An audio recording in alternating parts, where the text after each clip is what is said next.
Siapa yang mau sepasang sepatu? Ayo nonton video ini untuk mendapatkannya. Halo anak-anak, apa kabar kalian semua? Semoga semuanya dalam keadaan yang sehat dan bersemangat untuk menjalankan aktivitas di hari ini. Sudah lama ya kita tidak berjumpa. Nah, di video kali ini Ibu ingin mengajarkan kalian 10 jenis soal yang akan muncul di ujian sekolah.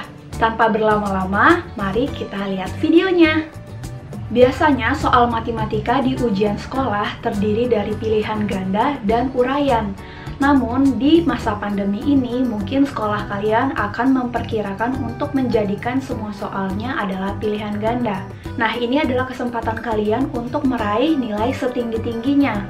Dari 35 sampai 40 soal ini terdapat jenis-jenis soal yang perlu kalian kuasai. Soal nomor 1, 2, 3, dan seterusnya akan memiliki pola yang sama di setiap paketnya. Kita bahas dari soal pertama.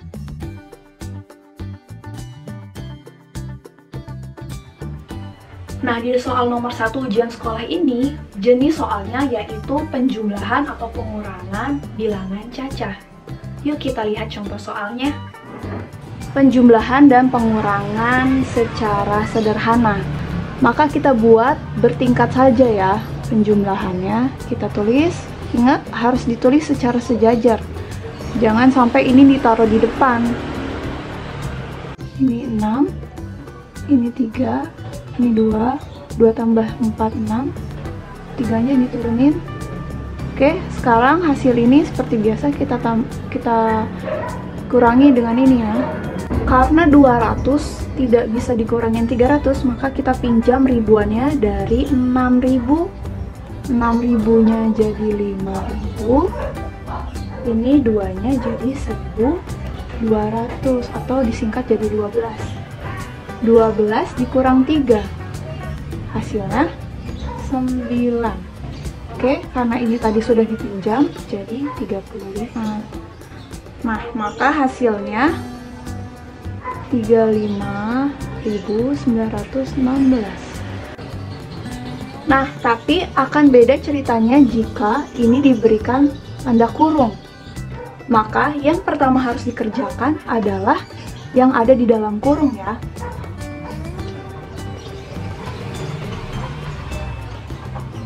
Seperti tadi, ini dipindah ke sini jadi 11 kurang 2. 9, ini juga dari 0, jadi 10 kurang 3. 7, turun ke bawah, 3, 2, 1, 5. Nah, seperti itu ya cara pengerjaannya jika ini di dalam kurungin. Kalau tidak di dalam kurung, hasilnya 35.916. Nah, kalau tadi tentang penjumlahan dan pengurangan, kali ini di soal nomor 2 biasanya perkalian dan pembagian. Soal yang diberikan bisa saja soal cerita ataupun langsung operasi bilangannya. Yuk kita lihat soal berikutnya. Sebuah pembangkit listrik tenaga uap atau PLTU pada tahun 1980 dapat menghasilkan daya 400 MW. 2 tahun kemudian, PLTU tersebut dapat menghasilkan daya 2 kali lipat lebih besar. Jika pada tahun 1982 PLTU tersebut dapat menghasilkan daya 4 kali lipat dari daya tahun 1984, daya yang dihasilkan pada tahun 1984 sebesar titik. Dikatakan tadi di tahun 1980 ada 400 MW atau MW. Dikatakan 2 tahun kemudian berarti 1982 ya kan? Menghasilkan 2 kali lipat lebih banyak daripada tahun 1980. Tahun 1982 menghasilkan 800 MW. Setuju ya? Lalu dikatakan tahun 1982 itu lebih besar. Lebih besarnya 4 kali lipat. Atau kalau mau dituliskan, bisa bahwa kalau ini kotak, ini penuh semua. Kalau di tahun 1984, ini dibagi 4 dan hanya diarsir 1. 1 dari 4. Ini 1/4 dari tahun 82. Kita tuliskan 1/4 dikali 800 megawatt. Coret-coret, hasilnya 200 megawatt. Sampai sini dimengerti ya? Jadi kuncinya ada di sini ya. Kalian harus perhatikan soalnya. Berapa kali lipat, lebih besar berapa kali lipat, lebih kecil berapa kali lipat. Nah, kalian harus perhatikan di sini. Jenis soal nomor 3 yaitu tentang materi bilangan negatif. Ibu juga pernah membahas beberapa soal tentang penggunaan bilangan negatif ya. Silakan cek di description box. Jenis soal nomor 3 ini biasanya lebih sering memakai soal cerita. Yuk kita lihat soal cerita berikut ini. Seorang pendaki berada di sebuah puncak gunung. Suhu pada pukul 4 di tempat tersebut adalah negatif 1 derajat Celcius. Setiap 1 jam, suhu di tempat tersebut naik 1 derajat Celcius. Suhu di tempat tersebut pada pukul 8 adalah... Nah, sekarang kita ketahui kan kalau suhu pukul 4 pagi ini negatif 1 derajat. Setiap 1 jam, bertambah suhunya atau tambah panas 1 derajat Celcius. Yang ditanyakan suhu pukul 8. Kita harus tahu dulu tentang perubahan suhunya dari jam 4 pagi sampai ke jam 8 pagi.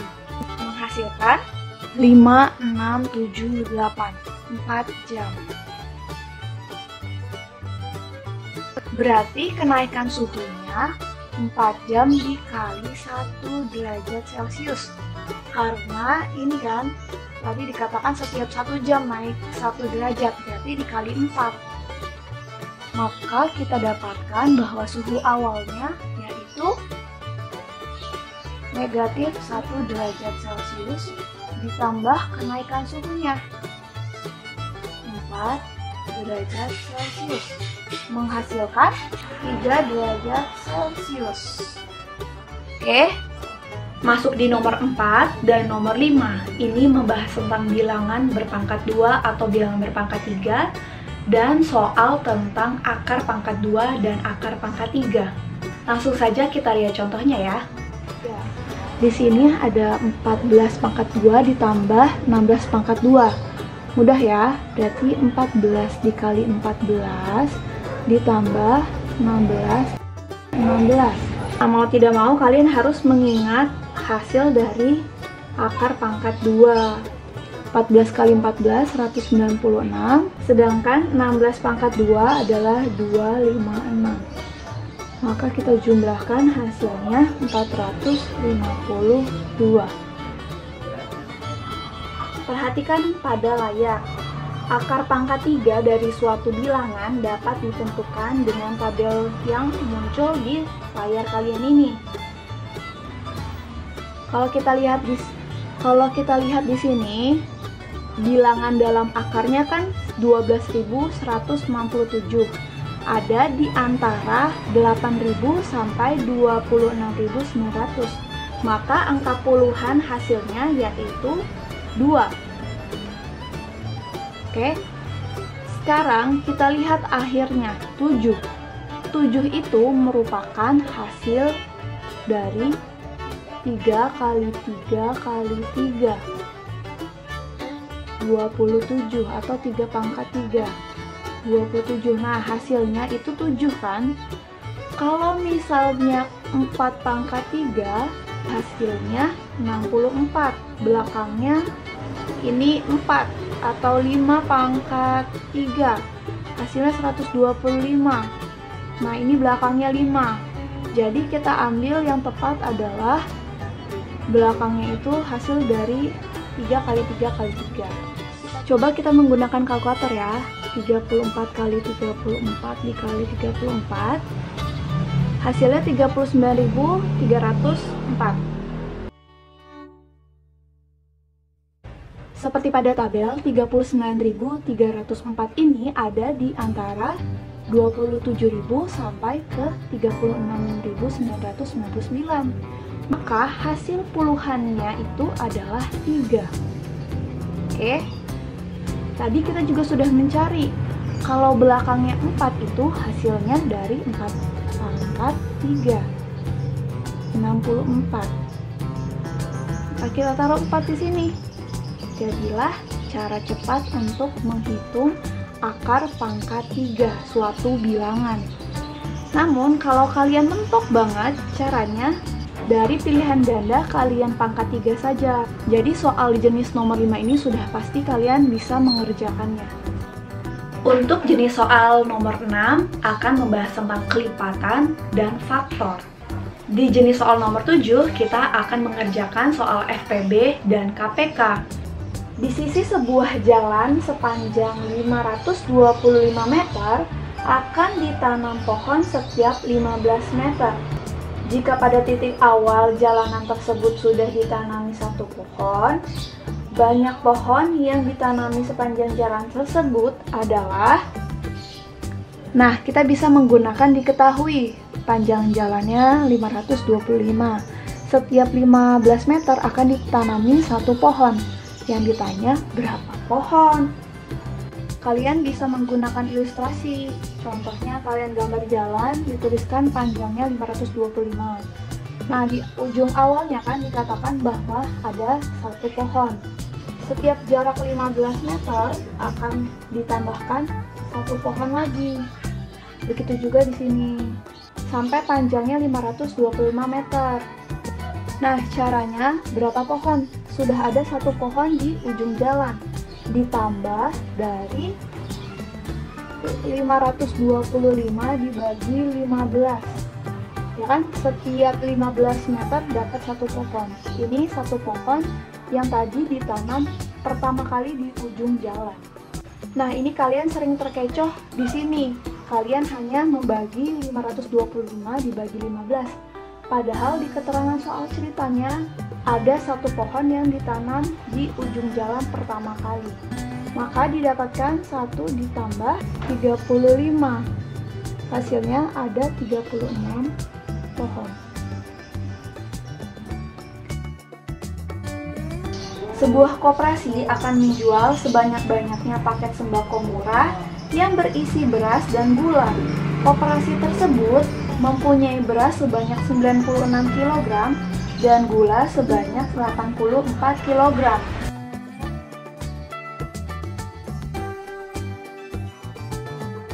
Banyak beras yang ada dalam setiap paket adalah paket sembako berisi beras dan gula sama banyak. Karena kita tahu bahwa nomor 6 dan 7 atau dalam kasus ini adalah nomor 7 membahas tentang FPB KPK, maka kita bisa mengerjakannya dengan faktorisasi.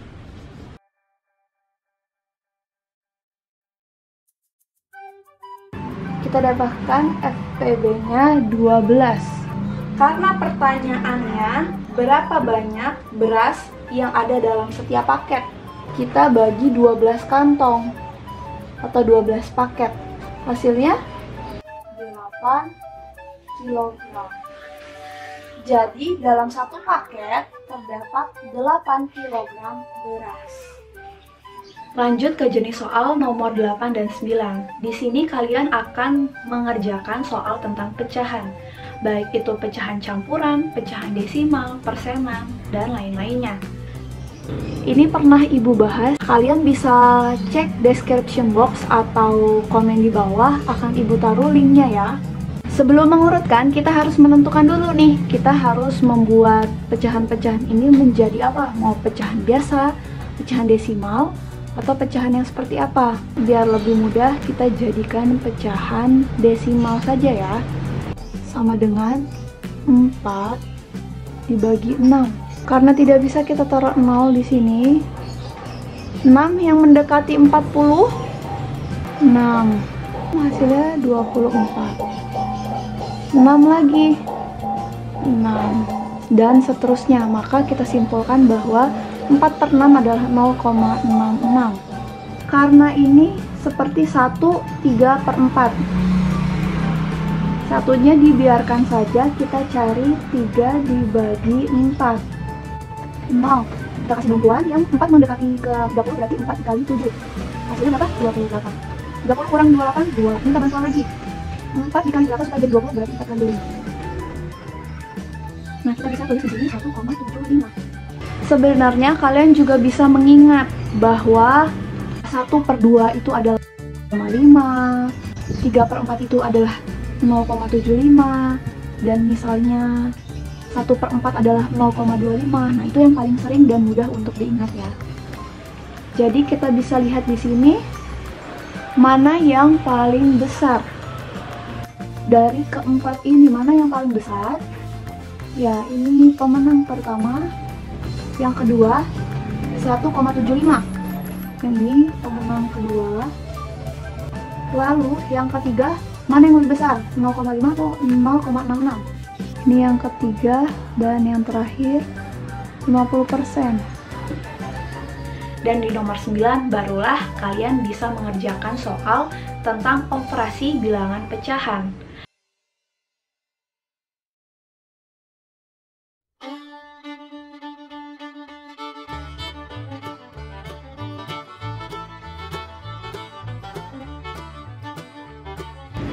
Nomor 9 kita lihat satu persatu ya beratnya.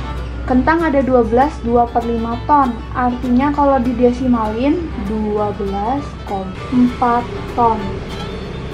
Oke. Lalu jagung 0,5 ton lebih berat dari kentang. Berarti kita tambahkan 5 dari ini ya. 0,9 ton. 1/3/4 itu 1,75. 1,75 ton lebih ringan dari jagung. 12,9 dikurang 1,75. Maka hasilnya 11,15 ton. Nah, kalau sudah sampai di sini, berarti kita bisa simpulkan bahwa pernyataan yang benar adalah hasil panen kentang lebih berat dari sawi. Hasil panen kentang itu lebih besar dari sawi, 11,15 ton. Sampailah kita di jenis soal yang ke-10. Soal jenis ini pernah kita pelajari di kelas 5, yaitu tentang perbandingan dan skala.